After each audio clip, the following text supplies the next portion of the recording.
Hello students, welcome to Precision Prep. आज के video में हम कवर करने वाले हैं Indian economic development. Indian economic development का डिवीजन कैसे है। इंडियन इकोनॉमिक डेवलपमेंट हमारा 3 यूनिट्स के अंदर डिवाइडेड है, first, second and third. First unit में हमारे पास क्या होता है, आपका डेवलपमेंट एक्सपीरियंसेस, जिसमें आपके फर्स्ट 2 चैप्टर्स कवर होते हैं, that is condition at the time of independence, और सेकेंड आपका एलपीजी वाला policy. First 2 chapters constitute your 12 marks, right. Next unit है आपका करंट चैलेंजेस फेसिंग वाला। उसमें क्या है, आपके 4 चैप्टर्स आते हैं। कौन कौन से? Human capital formation, rural development, फिर आपका आएगा employment and sustainable development. All 4 chapters are very easy because इसके बारे में हर किसी को कुछ ना कुछ पता होता है। नहीं भी आता है तो एग्जाम में हर बच्चा कुछ लिख कर आएगा बिकॉज एवरीबडी नोज कि ये किसके बारे में होता है, राइट। ये चारों चैप्टर्स आपका जो सेकेंड यूनिट कॉन्स्टिट्यूट करते हैं, they will gonna come for 20 marks. Third unit जो हमारा है, that is comparison with the neighbouring countries. इसमें क्या है, इंडिया, पाकिस्तान, चाइना का कंपैरिजन है विद ऑन डिफरेंट पैरामीटर्स। इकलौता चैप्टर है जो आपका 8 मार्क्स में आने वाला है। So what I suggest is कि पहले आप यूनिट 1 जिसमें डेवलपमेंट है और आपका यूनिट 3 कंपैरिजन, ये दोनों यूनिट करो, 20 marks done. Then second point आप अपना क्या करो, आपका सेकंड करंट चैलेंजेस फेसिंग वाला यूनिट, जिसमें आपके 4 चैप्टर्स हैं, 20 मार्क्स डन। सो स्टार्ट करते हैं हम अपने आज के वीडियो में हमारा first unit, that is development experience, constitute your agriculture chapters and LPG. But start करने से पहले आई वुड लाइक टू से कि इकोनॉमिक्स करते समय हमें क्या ध्यान में रखना है। एक पॉइंट बहुत ज़्यादा इंपॉर्टेंट होता है कि इकोनॉमिक्स आप जब भी कर रहे हो, आपने क्वेश्चन किया तो उस क्वेश्चन में जो भी आप इंपॉर्टेंट पॉइंट्स आपके माइंड में आते हैं, write down on a page, so that कि आपके माइंड में रहे कि हाँ, अगर मैंने ह्यूमन कैपिटल फॉर्मेशन में कुछ क्वेश्चन करना है तो उसमें कौन से ऐसे इंपॉर्टेंट पॉइंट्स हैं जो मुझे उस पॉइंट के अंदर लिखना ज़रूरी है। इस आर एम के मार्क्स नहीं मिलते हैं इकोनॉमिक्स में। What we get we get the important marks for the part we have written. So चलिए आज की वीडियो स्टार्ट करते हैं with the first chapter, that is conditions. लेकिन और इंटरेस्टिंग चीज़, हम पूरा चैप्टर नहीं करने वाले हैं। We are only going to cover the important things जो एग्जाम में आने वाला है। इंपॉर्टेंट क्वेश्चन करेंगे जिससे आपके सारे छोटे मोटे MCQ 3-4 मार्क्स सब क्वेश्चन निकल जाएंगे। चलिए स्टार्ट करते हैं आज के वीडियो में with the precision prep. First question for the 12 marks in exam is, what were the main features of Indian economy at the time of independence? तो इंडिपेंडेंस के टाइम पे इंडियन इकोनॉमी की condition कैसे थी। लेकिन इससे पहले आपको MCQ के लिए एक क्वेश्चन प्रिपेयर करना है कि बिफोर ब्रिटिश एरिया या before colonial rule Indian economy की कंडीशन कैसे थी। अगर ऐसा क्वेश्चन आता है तो वहां पे आप क्या लिखोगे कि that the Indian economic condition was vibrant and prosperous before आपका ब्रिटिश रूल। बट इंडिपेंडेंस के टाइम पे जब ब्रिटिशर्स रूल करके चले गए, उस समय इंडियन इकोनॉमी की कंडीशन कैसे थी। तो इंडियन इकोनॉमी की condition was not good at that time. In short वो एक ही चीज आपके लिए लाइन लिखता है, that is Indian economic condition was backward and stagnant. Backward थी और स्टैग्नेंट हो गई थी, किसी भी तरीके से वहां से इंप्रूव हो नहीं रही थी। सो कैसे इंप्रूव नहीं हो रही? देयर आर डिफरेंट पॉइंट्स, जैसे कि फर्स्ट आपका low level of Indian economic development. हमारा जो इकोनॉमिक डेवलपमेंट क्या था, वो बहुत ज्यादा ही आपका लो था कॉलोनियल रूल के अंदर। क्यों? बिकॉज किसी भी तरह का नेशनल इनकम नहीं बढ़ रहा था। Suppliers of raw material, India का जो ब्रिटिशर्स हैं वो सारे के सारे रॉ मटेरियल्स क्या कर रहे थे, सप्लाई करके ले जा रहे थे। हमारे पास फिनिश गुड्स की सेल नहीं थी इंडियन इकोनॉमी में। सो इस तरीके से low level of Indian economy development था। और कॉलोनियल गवर्नमेंट जो है वो किसी भी तरह के एफर्ट्स नहीं डाल रही थी इंडिया के नेशनल इनकम और पर कैपिटा इनकम में एस्टिमेट करने में या इंक्रीज करने में। So there is a important point in this कि दैट यहाँ पे कुछ नोटेबल इकोनॉमिस्ट आए, जैसे कि Naoroji, William Digby, Findlay Shirras, VK RV Rao और आपके RC देसाई। ये ऐसे नोटेबल इकोनॉमिस्ट थे जिन्होंने फोकस किया on estimating India's per capita income. तो this is the important point जो आपसे MCQ में पूछ सकता है। तो फर्स्ट कंडीशन क्या है, इंडिया का लेवल ऑफ इनकम जो है उस समय लो था, लो लेवल इकोनॉमिक डेवलपमेंट था। Second important point, agriculture sector. Agriculture sector again it was backward and stagnant. क्यों बैकवर्ड एंड स्टेगनेंट था? There are many reasons. क्यों? क्योंकि वहां पे इरिगेशन फैसिलिटीज नहीं थी। Everybody is engaged in the agrarian economy. सबको पता है इंडियन उस समय क्या था, एक एग्रेरियर इकोनॉमी था। दैट मीन्स 85% ऑफ जो पॉपुलेशन थी हमारी, वो किस में एंगेज थी, अराउंड इन एग्रीकल्चर, डायरेक्टली और इनडायरेक्टली। लिटरेसी रेट लोग था। British government was taking undue advantage of the industrial agriculture. तो agriculture conditions was back and stagnant. Next और क्या था हमारे पास, दैट इंडस्ट्रियल सेक्टर्स के बारे में बताएंगे। इंडस्ट्रियल सेक्टर्स भी कैसे थे, इंडस्ट्रियल सेक्टर्स जो थे वो भी आपके डी इंडस्ट्रियलाइजेशन की तरफ जा रहे थे। It was affected severely by deindustrialisation. और इंडस्ट्रियल सेक्टर था, इंडस्ट्रीज में पब्लिक सेक्टर ही थे जो वहाँ पे उस समय कुछ रिनाउंड सेक्टर्स थे, और वहाँ पे भी किसी भी तरह के कैपिटल गुड्स तो प्रोड्यूस ही नहीं हो रहा, दैट मीन्स मशीनरी प्रोडक्शन नहीं था। प्राइवेट सेक्टर जो थे वो ज़्यादा इसमें इंड्यूस होना नहीं चाहते थे, because they are nowhere seeing कि उनको प्रॉफिट्स होंगे, तो इंडस्ट्रियल सेक्टर वो पुअर। नेक्स्ट पॉइंट, हमारा जो पर कैपिटा इनकम था वो बहुत कम था। Fifth point, the poor infrastructure, जो ट्रांसपोर्ट, कम्युनिकेशन और एजुकेशन सेक्टर था, that was very very poor. So these were the main features of Indian economy eight the time of independence, right. Second question करते हैं, that what was the occupational structure called backward during the British period. हमारा जो occupational structure था, occupational structure क्या होता है, कि किस तरह के ऑक्यूपेशंस जो हैं इंडियन इकोनॉमी में उस समय हो रहे थे, या कहीं पे भी वहाँ पे ऑक्यूपेशन स्ट्रक्चर कैसा है, कितने परसेंटेज ऑफ लोग जो हैं वो कौन से ऑक्यूपेशन में कंसिडर होते हैं। ऑक्यूपेशन स्ट्रक्चर हमारा कैसे डिवाइड होता है, into primary, secondary and tertiary. और आपको पता है कि eight the time of independence जो हमारी 75% से 85% पॉपुलेशन है वो किस में एंगेज थी, आपका एग्रीकल्चर सेक्टर के अंदर। सो सब लोग एग्रीकल्चर डिपेंडेंट थे, किसी को सर्विस सेक्टर तो पता भी नहीं था कि वहाँ पे उस समय होता है क्या। सो टर्शरी सेक्टर में कोई ग्रोथ नहीं थी, सो ओनली फ्यू पीपल जो थे वो आपके सेकेंडरी सेक्टर में बचते थे। So the large section of the economy was dependent on the agriculture. और एग्रीकल्चर हमने अभी किया कि कैसे डिपेंडेंट था, आपका already was backward and stagnant, right. ये आपका सेकेंड क्वेश्चन बनता है ऑक्यूपेशनल स्ट्रक्चर के बेसिस पे। Third question comes from important from the Indian economic development, that was state the condition of infrastructure during the British rule। अब British rule के infrastructure की condition कैसी थी British rule के time पे, उस समय बहुत ज़्यादा अंडर डेवलप था। इंफ्रास्ट्रक्चर की बात करें तो infrastructure was divided into two parts, एक आपका सोशल इंफ्रास्ट्रक्चर और एक आपका इकोनॉमिक इंफ्रास्ट्रक्चर। सोशल तो इंप्रूव करेगा नहीं ब्रिटिश रूल, है ना। उस समय बात करते हैं इकोनॉमिक इंफ्रास्ट्रक्चर की, जहाँ पे रोड्स, रेलवेज नहीं थे। बट हाँ, ब्रिटिशर्स के आने के बाद उन्होंने इन कंडीशंस को इम्प्रूव किया। But at that time railways बनाई गई, लेकिन जो रेलवेज थे वो ब्रिटिशर्स ने सिर्फ किसके लिए बनाए, अपने फायदे के लिए बनाए, एक्सपोर्ट्स ऑफ रॉ मटेरियल के लिए बनाए, ताकि वो रॉ मटेरियल क्या कर सके, एक्सपोर्ट कर सके। और ब्रिटिशर्स में जो भी उनकी कंट्री में गुड्स फाइनल बने हैं उन्हें लेकर के वो इंडिया में आके हाई प्राइसेस पे क्या कर सके, बेच सके। दैट वाज द रेलवेज इसलिए मेंटेन की। हेल्थ और education facilities were not good at all.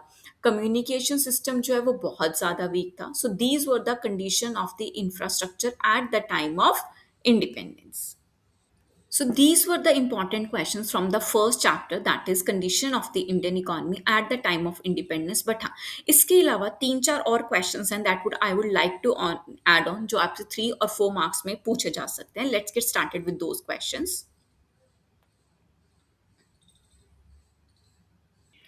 एक क्वेश्चन जो बनता है वो क्या है आपका, कि आपका जो डेमोग्राफिक कंडीशन है, इंडिया का डेमोग्राफिक कंडीशन कैसा था। डेमोग्राफिक क्या होता है कि वहाँ के बर्थ रेट कैसे हैं, डेथ रेट कैसा है, इन्फेंट मोर्टालिटी रेट कैसा है। तो ये सब सिचुएशंस के बारे में जब हम स्टडी करते हैं तो उसे हम कह देते हैं डेमोग्राफिक कंडीशन। सो कैसा था demographic condition at the time of independence. अब डेमोग्राफिक कंडीशंस में सबसे पहला पॉइंट आपको क्या लर्न करना है, दैट इज 1921। 1921 क्या था, ईयर ऑफ ग्रेट डिवाइड। ये एक ऐसा ईयर था जिससे पहले, before 1921, there was a high rate of death and high rate of birth. So high birth and death rate थे, जहाँ पे लोग बहुत जल्दी, जिनके बर्थ भी थे और डेथ भी हो रहे थे। लो एक्सपेक्टेंसी रेट था। That means low expectancy rate क्या होता है, जहाँ पे लोगों का जो लाइफ स्टाइल है, दैट मीन्स अगर हम एक्सपेक्ट कर रहे हैं कि लोग जो है 70 ईयर्स तक रहेंगे, उनका जो लिविंग लाइफ टाइम है वो 70 ईयर्स तक का होगा, तो ये क्या है आपका लो एक्सपेक्टेंसी रेट। तो 1921 से पहले ये बहुत कम था, but just due after the 1921 ये रेट में इंक्रीज हुआ आपका, यानी लाइफ एक्सपेक्टेंसी रेट जो है वो बढ़ गया, इंक्रीज इन पॉपुलेशन हुआ, हाई बर्थ रेट्स और डेथ रेट्स होने लगे। दैट मीन्स डेथ रेट कहीं ना कहीं कम हो गया, लेकिन बर्थ रेट बढ़ने लगा। That means there is a significant increase in the population. That was the demographic condition at the time of independence 1921 के बाद, ईयर ऑफ ग्रेट डिवाइड। अब डिटेल स्टडी करते हैं कि हमारा जो डेमोग्राफिक डिटेल्स था वो कैसे था। वी ऑलरेडी डन कि 1921 के बाद तो इंडिपेंडेंस 1947 में हुआ। हाई बर्थ रेट और डेथ रेट था. दैट मीन्स बर्थ रेट और डेथ रेट क्या होता है? Birth rate is number of people born पर थाउजेंड ऑफ द पॉपुलेशन. तो वो क्या है आपका बर्थ रेट. तो बर्थ रेट उस समय था 48 पर थाउजेंड और डेथ रेट था 40 per thousand. That means stagnant population growth था. 48 अगर बर्थ रेट है पर थाउजेंड और डेथ रेट अगर आपका 40 per thousand, that means there was stagnant population growth. High infant mortality rate था. That means number of the infants time, एक साल के अंदर कितने बच्चों की डेथ हो रही है उसे हम क्या कहते हैं? Infant mortality rate. उस समय ये रेट बहुत ज्यादा था. दैट मीन्स डेमोग्राफिक कंडीशंस अच्छा नहीं था. It was around 218 per thousand was the infant mortality rate. Life expectancy rate was low. That means around सिर्फ 32 ईयर्स का लाइफ एक्सपेक्टेंसी रेट माना जाता था. क्यों कम था ये सब? ये इसलिए कम था बिकॉज उस समय आपके हेल्थ कंडीशंस अच्छे नहीं थे, हेल्थ फैसिलिटीज अच्छी नहीं थी, बिकॉज इंफ्रास्ट्रक्चर हमारा क्या था? पुअर था. There was a mass illiteracy rate as well. Over greater than 16% population was not illiterate at all. और female literacy rate तो सिर्फ क्या था? 7%. तो हम ये कह सकते हैं कि if we talk about the illiteracy rate, there was only poverty and backwardness in the economy on the basis of the mass illiteracy rate. And there was a low standard of living. क्यों? क्योंकि हमने ऊपर पढ़ा कि economic development तो अच्छा नहीं था, low standard of living. There was only 80% of the earned income was spending on the basic goods. उनके basic necessities पे उनका 80 to 90% जो population का खर्चा है वो हो रहा था. Right? So this was the demographic condition, one of the important question. Next importantly हम क्या करेंगे कि आपका जो है फॉरेन ट्रेड का कंडीशन कैसा था eight the time of Indian economy independence. Eight the time of independence, जब कंट्री इंडिपेंडेंट हुआ, फॉरेन ट्रेड का कंडीशन क्या था? ब्रिटिश रूल्स ने क्या किया? They have played smart. उन्होंने क्या किया? इंडिया से सारे के सारे आपके रॉ मटेरियल्स खरीद लिए एट अ लो प्राइसेस और वहां पे ब्रिटिश में फाइनल गुड्स बना के इंडिया में बेचने शुरू किए एट अ हाई प्राइसेस, जिसकी वजह से हमारे कंट्री में बहुत ज्यादा नुकसान हुआ. इंडिया फाइनली आपका इंपोर्टर बन गया आपका फाइनल कंज्यूमर गुड्स का. तो जितने भी कंज्यूमर गुड्स होते थे, चाहे वो सिल्क के बने हुए गुड्स हो, कॉटन हो, वुलन क्लोथ्स हो या कैपिटल गुड्स हो, सबके सब कहाँ से बन के आते थे? ब्रिटिश से बन के आते थे. और जितने भी रॉ मटेरियल्स इंडिया में होते थे सच एज कॉटन, वूल, तो ये सब कहाँ से बन के जाते थे? आपके इंडिया से. सच एज कॉटन, वूल, सिल्क, शुगर, इंडिगो, जूट, ये सब चीजें कहाँ से? इंडिया से एक्सपोर्ट होते थे रॉ मटेरियल्स और इनका फाइनल प्रोडक्ट इंपोर्ट होता था कहाँ से? ब्रिटिशर्स ने. और उन्होंने क्या किया? 1869 में, that is an important date, 1869 में सुएज कैनाल जो है ओपन कर दिया. Important point. सो दैट उन्हें इंडिया और ब्रिटेन में शिप ऑपरेट करने का इजी एक शॉर्टर रूट मिल जाए. और इसके ओपन होते ही हमारा इंडियन मार्केट जो है वो बैडली एक्सप्लॉइट हुआ. गवर्नमेंट ने क्या किया? ब्रिटिश गवर्नमेंट ने पूरा पूरा मोनोपोली कर लिया इंडियाज ओवर फॉरेन ट्रेड. क्योंकि सब कुछ वो अपने हिसाब से करते थे. जब भी उन्हें हाई टैरिफ्स लगाने होते थे वो टैरिफ्स को बढ़ा देते थे. एक्सपोर्ट्स पे वो लोग टैरिफ्स कम रखते थे बिकॉज उन्हें क्या करना है, यहाँ से रॉ मटेरियल लेके जाना है तो वहां से टैरिफ्स होते ही नहीं थे. और जितने भी गुड्स इंपोर्ट होते थे वहां पे हाई टैरिफ्स लगते थे सो दैट कि उनके प्राइसेस जो है वो वहां पे क्या हो जाए? इंक्रीज हो जाए. इसकी वजह से 50% ऑफ इंडिया फॉरेन ट्रेड कहाँ जाता था? आपका ब्रिटिश में जाता था. और बाकी बचा कुछ जो छोटा मोटा सामान रह गया 50%, वो कहाँ जाता था? Divided into different countries such as Persia, Ceylon, China. तो यहाँ सब जाता था. तो इसकी वजह से इंडिया को एक बहुत भारी नुकसान हुआ फॉरेन ट्रेड के बारे में. Right. Then will come to the next condition of the country कि इंडिया में उस इंडिपेंडेंस इंडस्ट्रियल सेक्टर की कंडीशन कैसी थी. Industrial sector was severely affected by your systematic deindustrialisation. हम इसे सिस्टमैटिक डी इंडस्ट्रियलाइजेशन क्यों कहते हैं? बिकॉज ब्रिटिशर्स ने क्या किया ना, पूरे एक सिस्टम के साथ हमारे इंडिया की इंडस्ट्री को डी इंडस्ट्रियलाइज कर दिया. पूरा एक मेथड उन्होंने फॉलो किया जिससे हमारे इंडिया की जो कंडीशंस हैं वो तो क्या हो गई? पूरी की पूरी खराब हो गई. अभी हमने पीछे पॉइंट किया ना कि इंडिया वाज क्या रह गया था? Exporter of the raw material of cotton, wool, silk, sugar. और इन्हीं चीजों से बने हुए फाइनल गुड्स हम ब्रिटेन से क्या करते थे? इंपोर्ट करते थे. So there was a two fold motive. The important question, two fold motive क्या है बिहाइंड आपका systematic deindustrialisation policy? India और ब्रिटेन में था, एक्सपोर्ट होता था रॉ मटेरियल और इंपोर्ट होता था आपका फिनिश गुड्स बने हुए. सो इसकी वजह से इंडिया की जो इंडस्ट्रियलाइजेशन थी उसमें काफी डिक्लाइन हुआ.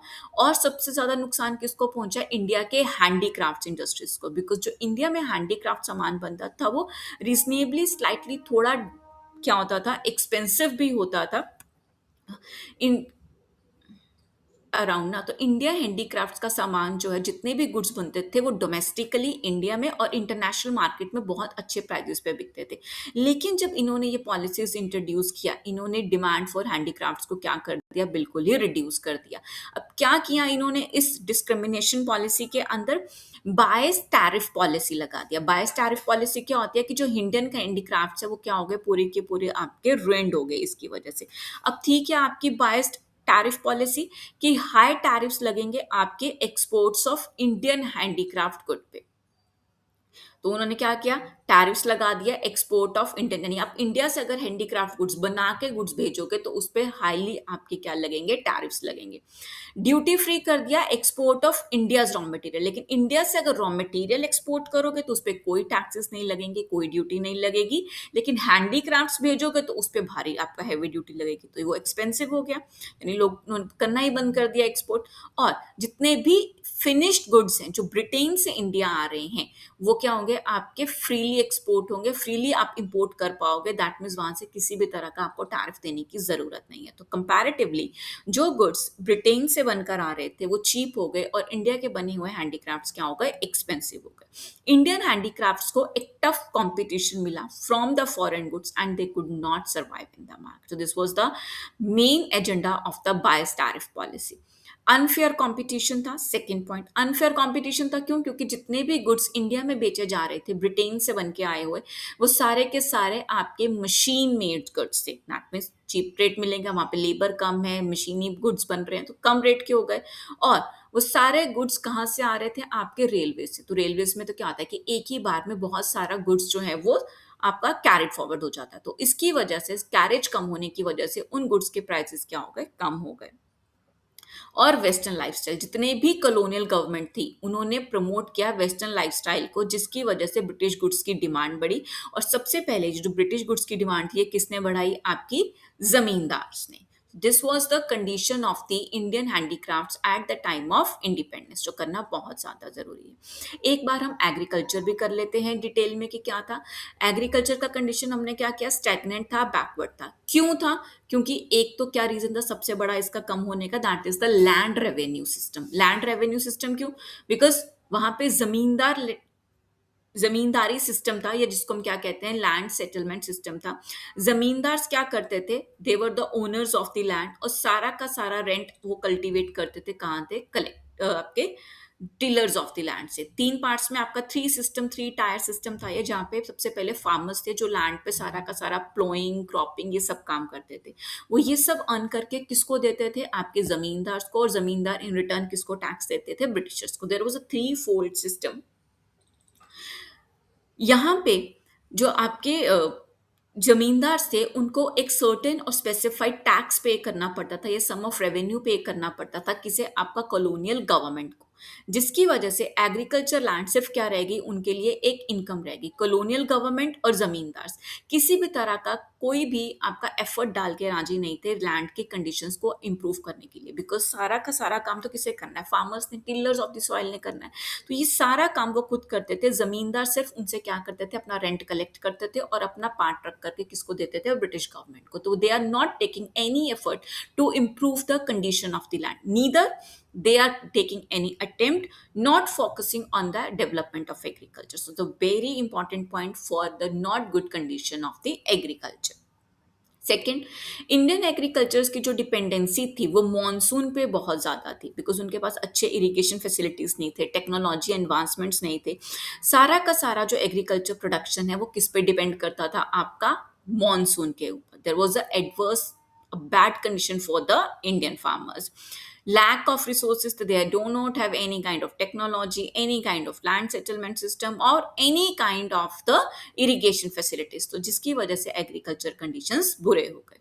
देन कमर्शियलाइजेशन ऑफ एग्रीकल्चर, वहां पे ब्रिटिशर्स ने वहां पे क्या कर दिया कि उनको क्या बोला कि आप कंटिन्यू सप्लाई करोगे आपके रॉ मटेरियल, जो कि हमने अभी बात किया, that is cotton, silk, jute, sugar, जितने भी कमर्शियल क्रॉप्स हैं और कौन से हो गए आपके इंडिगो, टी, कॉफी, मतलब उन्होंने बोला कि आप फूड क्रॉप्स, आपका व्हीट, राइस, बार्ले मत उगाओ, जितनी भी आपके कमर्शियल क्रॉप्स है such as indigo, food, coffee, इन सबको क्या करो, आप इनका सप्लाई करो, जिसकी वजह से जो फूड क्रॉप्स है, जो फूड ग्रेन्स है, जिससे उनका घर चलना था, वो सब बंद हो गया और India has reach to a lower state of the agriculture, right?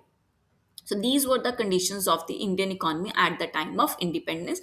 In nutshell, आप इन सबको छोटे छोटे पॉइंट्स में लिखोगे तो आपका क्वेश्चन रेडी हो जाएगा, और कुछ भी पूछे तो यू कैन राइट डाउन। अब एक और इम्पॉर्टेंट चीज जो है हमें ध्यान में रखनी है, that is positive contributions by, अब ये तो हमने कर लिया कि ऐसा ऐसा कंडीशन था, लेकिन कुछ इंपॉर्टेंट चीजें जिनकी वजह से ब्रिटिशर्स की वजह से पॉजिटिव कॉन्ट्रीब्यूशंस भी हुए, जैसे कि आपका introduction of the railways, railway आए जिसकी वजह से एक ह्यूज ट्रांसपोर्ट नेटवर्क बना। पहले इंडिया के पास रेलवेज नहीं थे, जिनकी वजह से इकोनॉमिक और सोशल ग्रोथ बनी। सेकेंड, कम्युनिकेशन डेवलप हुआ, communication such as telegraph lines, well organise systems बन गए। 1852 के अंदर फर्स्ट टेलीग्राफ लाइन्स जो थे वो ऑपरेशनल हुए, राइट? लॉ एंड जस्टिस बना, दैट मीन्स एक सिस्टम ऑफ लॉ डेवलपमेंट हुआ उस समय, that helps in maintaining your law and justice in the country. तो ये कुछ इंपॉर्टेंट चीजें हैं जिनकी वजह से ब्रिटिशर्स ने क्या किया, एक पॉजिटिव कंट्रीब्यूशन भी दिया। पॉलिटिकल और इकोनॉमिक यूनिफिकेशन हुआ, दैट इज अ, उनकी वजह से इंडिया में पहली बार एक पॉलिटिकल और इकोनॉमिक यूनिफॉर्म के लिए क्या किया, एक रूल बनाया गया। कमर्शियलाइजेशन ऑफ एग्रीकल्चर हुआ, पहले तो लोग क्या करते थे, सिर्फ अपने खाने के लिए गुड्स उगाते थे, but now the people have started growing for the commercialisation, for selling the crops as well, जिनकी वजह से उनके पास इनकम आने लगी, and they have introduce the English language as well. Economic reforms 1991, economic reforms क्या हुए थे, बेसिकली सबको पता है, LPG, liberalisation, privatisation and globalisation was the main part of this chapter, और यही करना है, उससे ज़्यादा ज़रूरी नहीं है। तो एक, लेकिन एक इंपॉर्टेंट चीज़ कि जितने भी आपके इकोनॉमिक रिफॉर्म्स हुए तो उनमें इकोनॉमिक रिफॉर्म्स की ज़रूरत क्या आन पड़ी, क्या फैक्टर्स रिस्पॉन्सिबल थे आपके इकोनॉमिक रिफॉर्म्स के अंदर, 2 मिनट के अंदर फटाफट ये करते हैं। सबसे पहले क्या था कि जो फॉरेन एक्सचेंज रिजर्व्स थे वो क्या हो रहे थे, फॉल हो रहे थे। फॉरेन एक्सचेंज रिजर्व क्या होता है, जहां पे आपके डॉलर्स और रुपीस का बैंक्स जो है अपने पास एक रिजर्व रखते हैं, वो जो रिजर्व्स हैं वो क्या हो रहे थे, वो डिक्रीज हो रहे थे। क्यों हो रहे थे डिक्रीज, क्योंकि इंपोर्ट्स ज्यादा थे, एक्सपोर्ट्स कम थे। पीछे ही पढ़ा हमने कि foreign trade conditions was not good, handicraft not good, imports बहुत ज्यादा थे, एक्सपोर्ट्स कम थे, so imports was greater than exports, इसलिए फॉल इन फॉरेन एक्सचेंज हुआ। और बैलेंस ऑफ पेमेंट आपका अफेक्ट हो रहा था, इसी का कॉन्सिक्वेंस है ना, अगर इंपोर्ट्स ज्यादा होंगे तो बैलेंस ऑफ पेमेंट क्या होगा, आपका डेफिसिट में चला जाएगा। फिस्कल डेफिसिट गवर्नमेंट का ज्यादा बढ़ रहा था, ऑल आर इंटर रिलेटेड। अगर आपने मैक्रो इकोनॉमिक्स में आपका बैलेंस ऑफ पेमेंट और आपका गवर्नमेंट बजट कर लिया है तो ये सब इंटर रिलेटेड है। पहले फॉरेन एक्सचेंज कम हुआ, फिर आपका बैलेंस ऑफ पेमेंट में डेफिसिट हुआ, बैलेंस ऑफ पेमेंट में डेफिसिट हो रहा है बिकॉज इम्पोर्ट ज्यादा हो रहे हैं, तो फिस्कल डेफिसिट भी होगा। क्यों, बिकॉज उसको कंप्लीट करने के लिए आपको क्या करना पड़ेगा, बोरोइंग्स करना पड़ेगा। राइज इन प्राइजेस हो जाएंगे गुड्स में, which has a very negative impact on the economy. Gulf crisis थे because the prices of the crude oil was increases that time which negatively affect the BOP। High rate of deficit booking हो रही, तो इन सब के चलते Indian economy में need पड़ी the economic reform, जिसकी वजह से क्या फॉलो हुआ आपका NEP policy, that is new economic policy. New education policy नहीं है जो भी आजकल चल रहा है, this was the new economic policy 1991। क्यों की गई, ताकि इंडिया की कंडीशंस को, प्रोडक्टिविटी को इम्प्रूव किया जाए, प्रॉफिटेबिलिटी को इम्प्रूव किया जाए, और इकोनॉमी को ग्लोबली क्या कर सके, कॉम्पिटिटिव बना सके। So these were the main reasons for the policies, right? So what was the liberalisation policy, liberalisation policy कहती है कि that removing all unnecessary control and restriction, जितने भी अननेसेसरी कंट्रोल्स किसी चीज पे लगा रखें कि एक इंडस्ट्री है फॉर एग्जांपल, वो ये प्रोडक्ट प्रोड्यूस नहीं कर सकती या सेकंड प्रोडक्ट प्रोड्यूस नहीं कर सकती, उन्होंने क्या किया, इस तरह के सारे जो अननेसेसरी रेस्ट्रिक्शंस और कंट्रोल्स थे, जैसे कि लाइसेंस परमिट करना कि इस चीज को आपको लाइसेंस चाहिए तभी आप कर सकते हो, प्रोटेक्शनिस्ट ड्यूटीज, कोटा की कोटा लगा दिया कि आप इससे ज्यादा अगर नहीं बना सकते, फॉर एग्जाम्पल अगर शुगर प्रोड्यूस करना तो सपोज करो 100 क्विंटल्स ही कर सकते हो। सो इस तरह के प्रोटेक्शनिस्ट ड्यूटीज, कोटाज हो गए, ये सब चीज क्या कि गवर्नमेंट ने रिमूव कर दी। अगर दो एक और तरीके से बोलूँ तो गवर्नमेंट ने क्या किया, लूज कर दिया अपना सारा का सारा regulation in a country to allow for private sector companies to operate. यहाँ पे प्राइवेटाइजेशन नहीं हुआ, सिर्फ इतना हुआ कि लिबरल कर दिया, जो लोग जो प्रोडक्शंस कर रहे थे उनको लिबरल कर दिया कि आपको इस चीज़ के लिए और ज़्यादा परमिशन लेने की नीड नहीं है। There is a huge difference between the liberalisation और प्राइवेटाइजेशन, जहाँ पे स्टूडेंट्स बहुत ज़्यादा गलती करते हैं। प्राइवेटाइजेशन इज समथिंग लाइक जो काम पहले सिर्फ गवर्नमेंट कर सकती थी उनको प्राइवेट सेक्टर्स को भी करने के लिए अलाउ कर दिया। लेकिन लिबरलाइजेशन वाज समथिंग कि ऑलरेडी जो लोग काम कर रहे हैं उन पे जो रेगुलेशंस है उनको रिमूव कर दिया, ईज कर दिया उनकी रेस्ट्रिक्शंस को। That is known as liberalisation. ना क्यों किया गया लिबरलाइजेशन, क्या जरूरत क्या थी पहले, सो दैट कि मार्केट में क्या सके, कंपटीशन बढ़े। अब हर कोई हर सामान प्रोड्यूस करेगा तो क्या होगा, मार्केट में कंपटीशन बढ़ेगा। कंपटीशन बढ़ेगा देन द इंडस्ट्रीज जो भी थी उनको फोर्स होगा कि उन्हें क्या करना पड़ेगा, अपने ही प्रोडक्ट पे काम करना है। उनको पता है कि वो जितने भी गुड्स प्रोड्यूस कर रहे हैं उन्हें एक अच्छे क्वालिटी ऑफ गुड्स बना के देने हैं। Second, they have to produce the goods at the cheaper prices. तो कॉम्पिटिशन्स इंक्रीज हुए, गुड चीप मिलेंगे और इंपोर्ट और एक्सपोर्ट दोनों बढ़ेगा। ये भी एक इम्पॉर्टेंट पॉइंट है। तो फॉर क्या ऑब्जेक्टिव्स ऑफ लिबरलाइजेशन के, कि कंपटीशन इंक्रीज हो जाए among domestic industries so that they can provide good products, affordable products at a reasonable prices. Second, export and import of goods होगा, प्रोडक्शन अच्छी होगी, ज़्यादा होगी तो एक्सपोर्ट और इंपोर्ट पे भी काम आएगा। मार्केट साइज बढ़ रहा है क्योंकि प्रोडक्शन हो रही है, सबसे कंडीशंस हटा दी, so they are producing good products, so expand हो गया मार्केट का size. And to decrease debt burden of the country, जब एक्सपोर्ट और इंपोर्ट होगा, फॉरेन करेंसी आएगी तो ऑटोमेटिकली क्या होगा, डेट बर्डन भी कम हो जाएगा। अब कौन कौन से ऐसे इकोनॉमिक रिफॉर्म्स हुए आपके लिबरलाइजेशन के अंदर, इंडस्ट्रियल सेक्टर की बात करें तो there are 4 to 5 kind of reforms जो लिबरलाइजेशन के अंदर हुए। 5 मेजर रिफॉर्म्स हैं। इंडस्ट्रियल सेक्टर हो गया, फाइनेंशियल सेक्टर रिफॉर्म्स हो गए, फिस्कल रिफॉर्म्स है, टैक्स रिफॉर्म्स जिसको हम कह सकते हैं या फाइनेंशियल रिफॉर्म्स भी कह सकते हैं, foreign exchange and trade and investment reforms. Industrial sector reform में क्या किया, अबॉलिशन कर दिया ऑफ द इंडस्ट्रियल सेक्टर की किसी भी तरह की इंडस्ट्रियल लाइसेंसिंग लेने की नीड नहीं है। पब्लिक सेक्टर जरूरी नहीं है कि सिर्फ पब्लिक सेक्टर प्रोड्यूस करेगा, कोई और उस काम को कर रहा है तो वो भी क्या कर सकते हैं, without any restrictions, without any quota उन प्रोडक्ट्स को प्रोड्यूस कर सकते हैं। Freedom to import capital goods, machinery अगर चाहिए तो वो क्या कर सकते हैं, इंपोर्ट कर सकते हैं। This was the industrial sector reform जो लेकर आए। फाइनेंशियल सेक्टर में क्या क्या, जितने भी आपके क्रेडिट कंट्रोलिंग रेशियोज हैं, कौन कौन से, CRR, SLR, repo rate, bank rate, इन सबको क्या कर दिया, कम कर दिया। कम करने से क्या होगा, मार्केट में आपका मनी कंट्रोल क्या होगा, बढ़ेगा, सप्लाई बढ़ेगा, तो ये सब उन्हें दे दिया। Change in role of RBI, RBI का रोल चेंज कर दिया कि RBI सिर्फ रेगुलेटर नहीं है, अब फैसिलिटेटर भी है। दैट मीन्स कमर्शियल बैंक्स की वो क्या करेगा, हेल्प करेगा to increase the money flow in the economy। a deregulation कर दिया of interest rates। that means अब जो इंटरेस्ट रेट्स हैं वो सिर्फ कौन कंट्रोल करेगा, आपका RBI कंट्रोल करेगा और कोई नहीं करेगा। That is deregulation. Third point, the tax reforms, की टैक्स कैसे लगेंगे, फॉरेन एक्सचेंज क्या होगा, devaluation of a rupee. Devaluation क्या होता है, जो गवर्नमेंट कंट्रोल करती है। And trade and investment reforms जो हैं उस समय लगाए गए। सो these were the important points.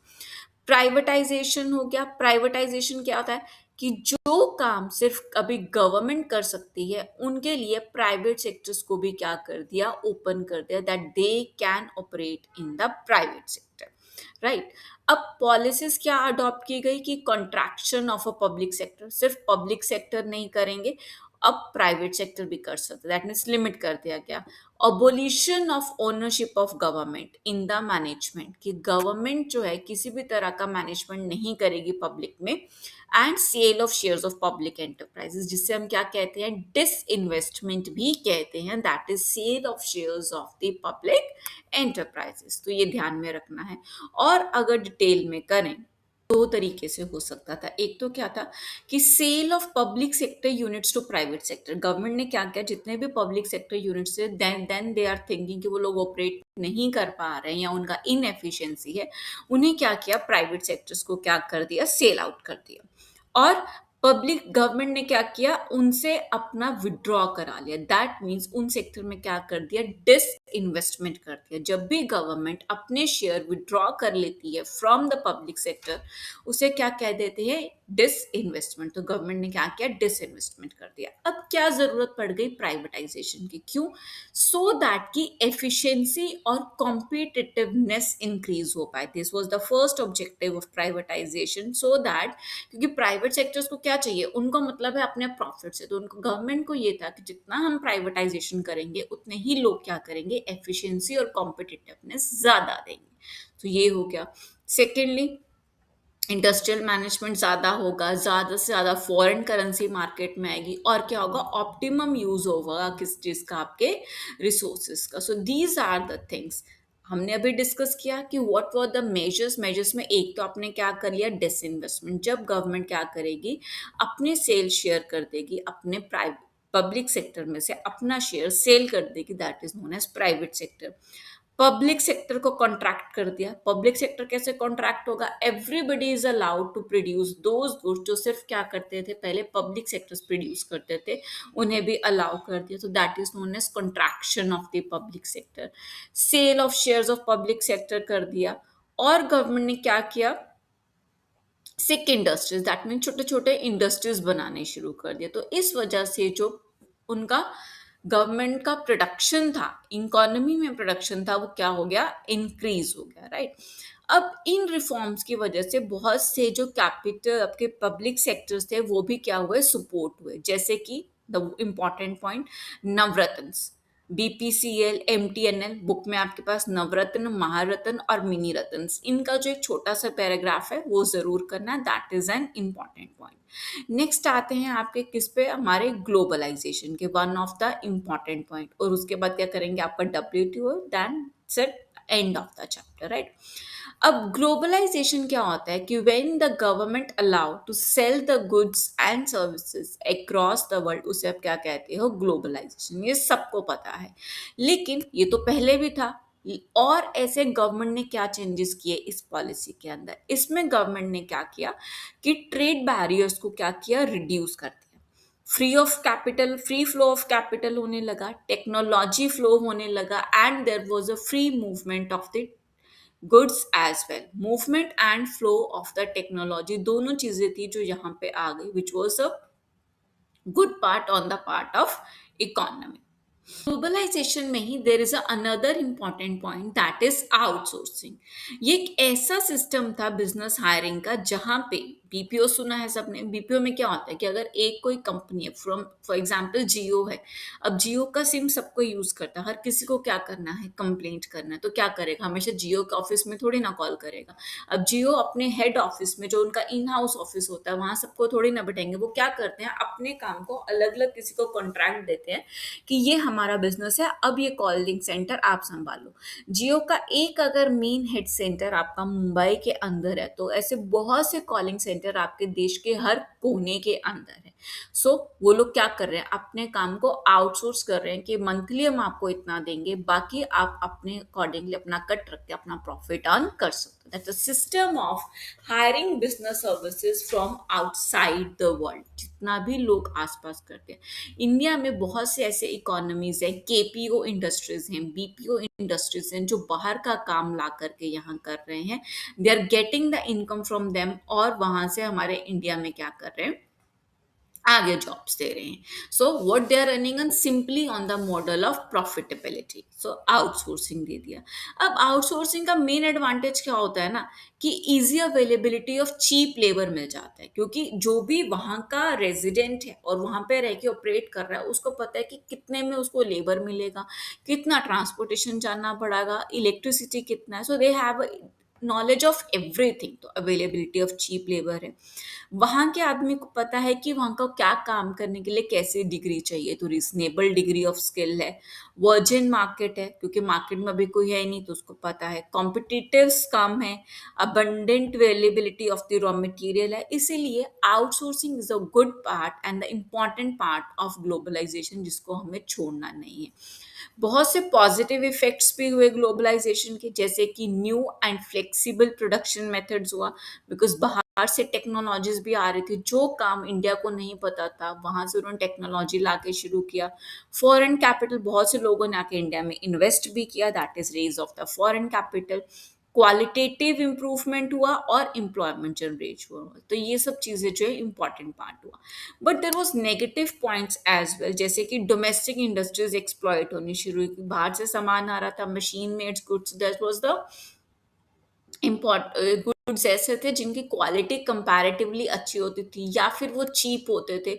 So domestic industries को नुकसान होना शुरू हुआ। ह्यूमन रिसोर्सेज एक्सप्लॉइट हुए, डिक्लाइन हुआ इनकम और एम्प्लॉयमेंट के अंदर। So these are the things जिनका क्या था, आपका नेगेटिव इफेक्ट भी आया। The next important, the last part is that is your WTO, world trade organisation का क्या पार्ट था यहाँ पे वो पढ़ेंगे। बहुत छोटे से नोट्स में आता है, बस उतना ही करना है। WTO का फुल फॉर्म कर लो। और एंड इट इज रिप्लेस्ड, किससे इसने रिप्लेस किया था? 1995 में WTO आया था, वर्ल्ड ट्रेड ऑर्गेनाइजेशन, और इन्होंने रिप्लेस किया था आपका गैट। गैट इज वो general agreement on trade and tariffs, जो 1946 में था।